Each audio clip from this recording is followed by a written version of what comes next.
Welcome to Caribbean Wellness. I'm Dennise Demming. We chat about emotional, psychological, and social well-being. What do you need for you to thrive? On today's program, we welcome Abby Charles. Dennise, is such an honor to be invited to be a part of this show. I am Abby. I am from Trinidad and Tobago. I have a business in Trinidad and Tobago called Bene Caribe, which is a fashion brand. We've been around since about 2015. At the same time, I work in public health. So I work full-time in public health in the United States. And I work at an organization that supports public health in Washington, D.C., Maryland, and Virginia. So I'm very excited to talk through this issue of mental health. So often has stigma connected to it, and so often could be misinterpreted about what we're even talking about when we talk about mental health. For me, as someone who public health is very close and dear to my heart, I've been working in public health since 2006. Mental health as a part of promoting or as part of public health and ensuring that we have a healthy society is a critical topic that I think we need to discuss more and more and more. What do you think we need to do to just improve the mental wellness of our population? So one is just normalizing conversations about mental health. That will take, conversations like this one, but also ensuring that our Ministry of Health is facilitating promotions, campaigns, educational campaigns about mental health.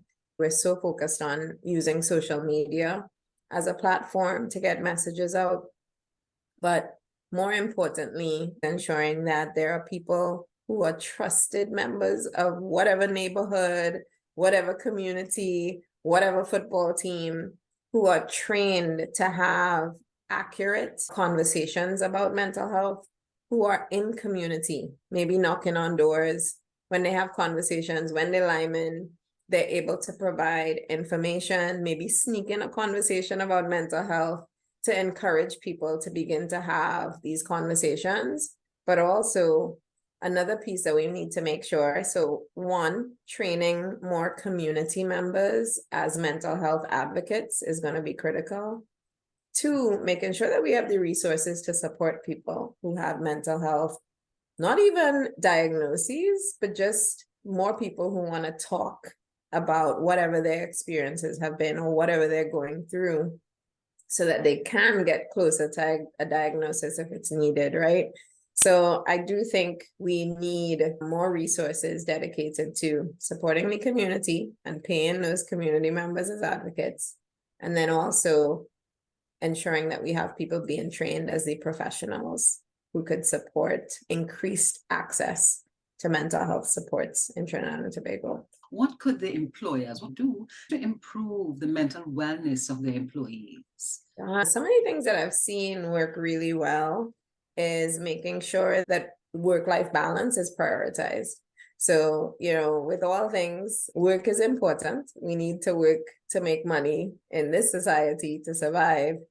And at the same time, we must invest in people. So making sure that the people we have working with us are the healthiest that they can be.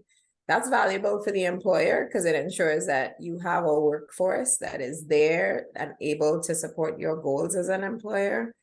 But it's also phenomenal for the employees because it ensures their health, their wellness, and that they're there to support their families as their kids grow and as their families grow.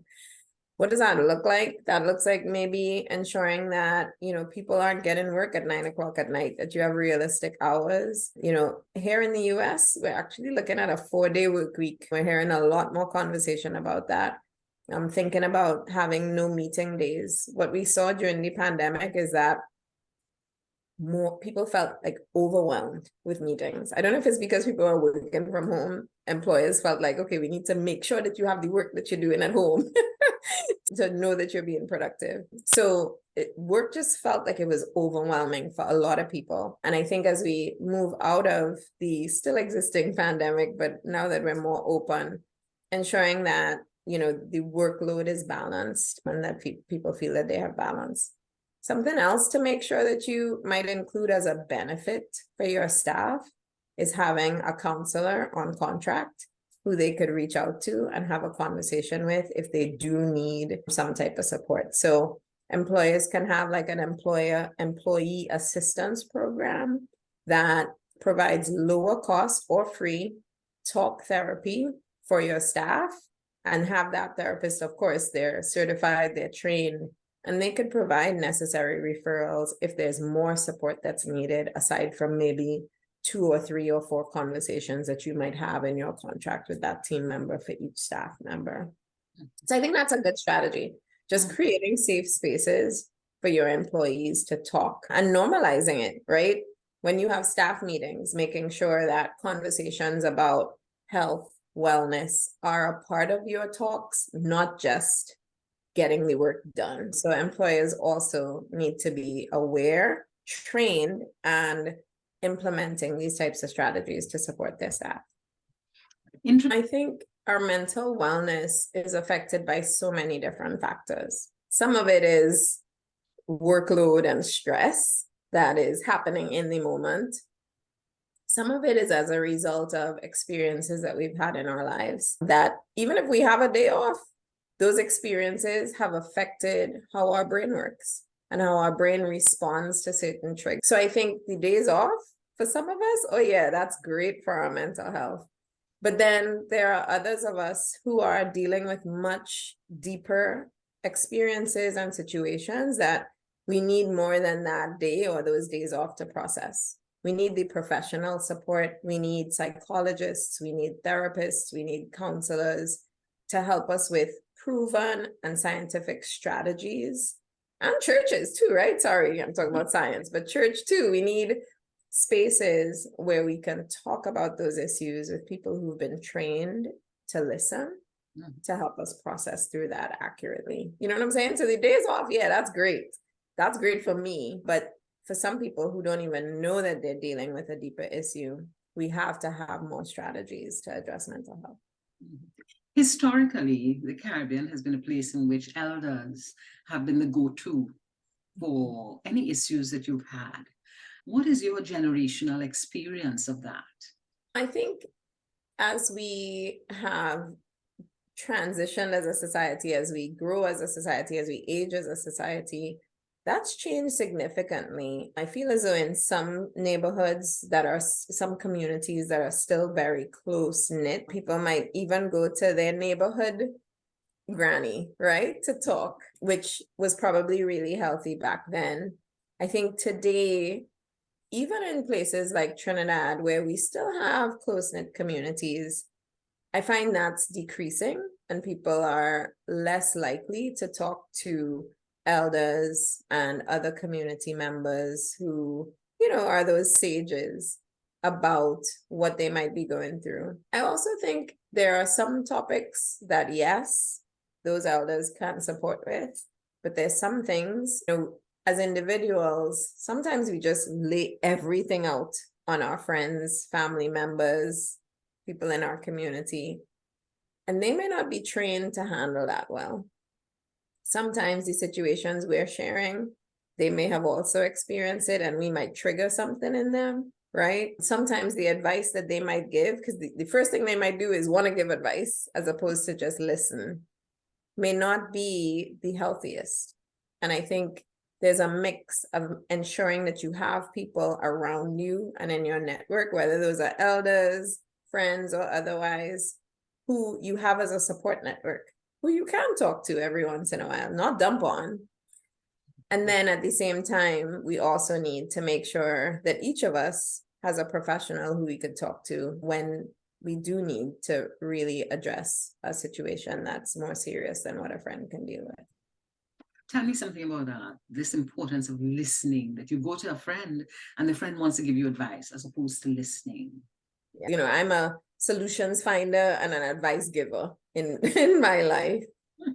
But sometimes, and most times, people don't want advice. And how I might handle a situation is not what's best for somebody else. And getting to that place where I recognize that each of us has our own solutions inside. And sometimes to get to that solution, we just need to talk and have what we're talking about listened to. So sometimes when we start with that providing advice, we shut people down from even exploring their own solutions inside. And sometimes our advice also comes from a place of judgment. And when people are dealing with or addressing a situation that they're looking for help with, the judgment, oh, I know how to handle that, here's what you need to do, doesn't help them really solve that issue. So it's really important for us as friends. I found it really beneficial to ask. You're sharing this with me, and I appreciate that. Which type of friend do you want right now? Do you want a friend who's going to listen? Do you want a friend who's going to share some recommendations? Do you want a friend that's going to connect you to resources? What are you looking for? And let me know how they want me to show up in that conversation. Abby, what would be your parting comments to Trinidad and Tobago about wellness? Mental health is such an integral part of wellness. I know even when I am eating the best, going to sleep on time, there are times when I, based on my workload or based on what's going on in my life, I'm still distracted. I'm so distracted because I know that I am not at my healthiest. And it's so important to take a moment to reflect, be more mindful of your own, where you are at in your head. Where is your mental health? We need to be more aware of that for ourselves. And, we also need to be able to reach out to professionals to be able to talk through some of those times and moments. So for Trinidad, I hope that people take more time to really think for themselves about what they're experiencing, what they're going through, be more mindful.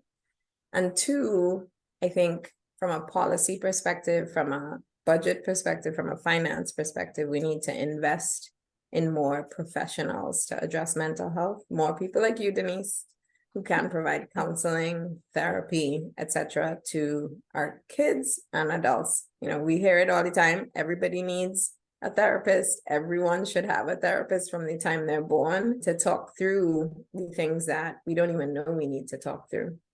You only know what you know, and you don't know what you don't know. So having someone to help you identify areas for you to grow as an individual, which is connected to mental health, is really important. Caribbean Wellness, thanks for joining us. Like and share our posts. Until next time, be safe.